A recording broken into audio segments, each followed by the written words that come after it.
চাকরিতে পুনর্বহাল করতে হবে, আমাদের জেলবন্দি সমস্ত বিডিআর ভাইদেরকে মুক্ত করতে হবে এবং আমাদের এই 16-17 বছরের যে সমস্ত দেনাপাওনা মিটে দিতে হবে। আমাদের একটাই দাবি, আমরা জেলবন্দি ভাইদের মুক্তি চাই, আমাদের চাকরিতে পুনর্বহাল চাই, আমাদের সমস্ত বেতন ভাতা সহ আমরা আমাদের চাকরিতে পুনর্বহাল হতে চাই। আমরা যারা দেশ সেবায় নিয়োজিত ছিলাম বিডিআর সদস্য হিসেবে আমরা আমাদের দেশ সেবায় নিজেদের ব্রত রাখতে চাই, আমরা আমাদের চাকরি পুনর্বহাল চাই। আমরা বিডিআর সর্বকনিষ্ঠ ব্যাচ ৭৬তম ব্যাচ, আমাদের বিনা অপরাধে কেন চাকরিচ্যুত করা হলো তার জবাব চাই। আমার যে সমস্ত বিডিআর ভাইরা চাকরিচ্যুত অবস্থায় আছে তাদের বেতন ভাতা সহ আমাদের চাকরিতে পুনর্বহাল করতে হবে। আমাদের একটাই দাবি, আমাদের জেলবন্দি বিডিআরদের মুক্ত করতে হবে, আমাদের চাকরিতে পুনর্বহাল করতে হবে এবং আমাদের এই 16-17 বছর যে সমস্ত দেনাপাওনাগুলো আছে সমস্ত দেনাপাওনা পরিশোধ করতে হবে।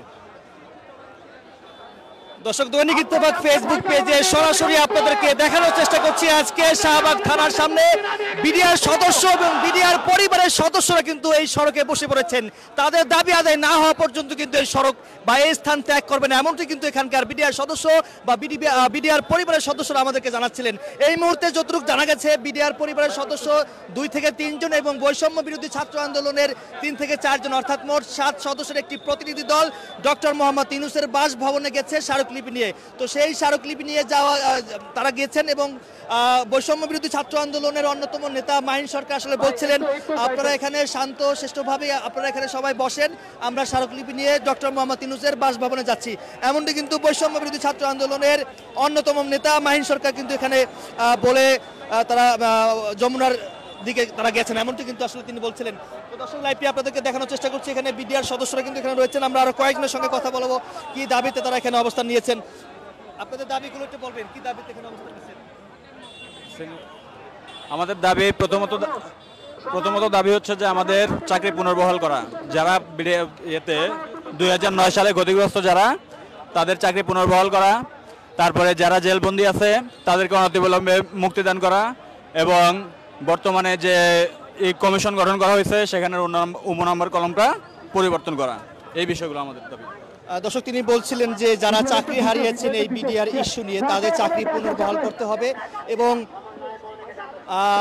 বিডিআরে যারা এর বিচার করতে হবে। আরো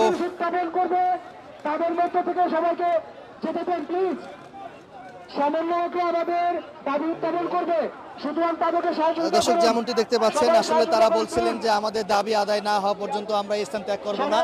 তারা এই মুহূর্তে শাহবাগ থানার সামনে যে সড়কটি রয়েছে এই সড়কে কিন্তু তারা এখানে অবস্থান নিয়েছেন।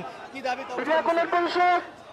আমরা এখানে বিডিআর সদস্যরা যারা আছি সবাই অংশগ্রহণ করছি আমাদের চাকরি পুনর্বহাল এবং ক্ষতিপূরণ যাতে আমাদের দেওয়া হয় এবং তৎকালীন স্বৈরাচার ফ্যাসিস্ট সরকার এই বিডিআরকে একেবারে ধ্বংস করে দেয়, রাষ্ট্রীয় কাঠামো ধ্বংস করে দেয়, বাংলাদেশ সেনাবাহিনীকে ধ্বংস করে দেয় এবং দেশের মেরুদণ্ডহীন করে দেশকে পঙ্গু করে দেয় এবং এই 18,500 বিডিআরের ভিতরে 76 ব্যাচ একটা ব্যাচ ছিল যেটা লাস্টের রিক্রুটিংকালীন বিডিআর, সেই 76 ব্যাচকে বহিষ্কার করা হয় বিনা কারণে বিনা দোষে এবং পরবর্তীতে বলা হয় পাঠিয়ে দিয়ে যে আপনাদের পরবর্তীতে ডাকা হবে এবং আপনাদেরকে নেওয়া হবে, আপনারা এখন বাড়ি চলে যান, পরিষ্কার পরিচ্ছন্ন যদি পরিবেশ হয় তখন আপনাদের আবার ডাকা হবে।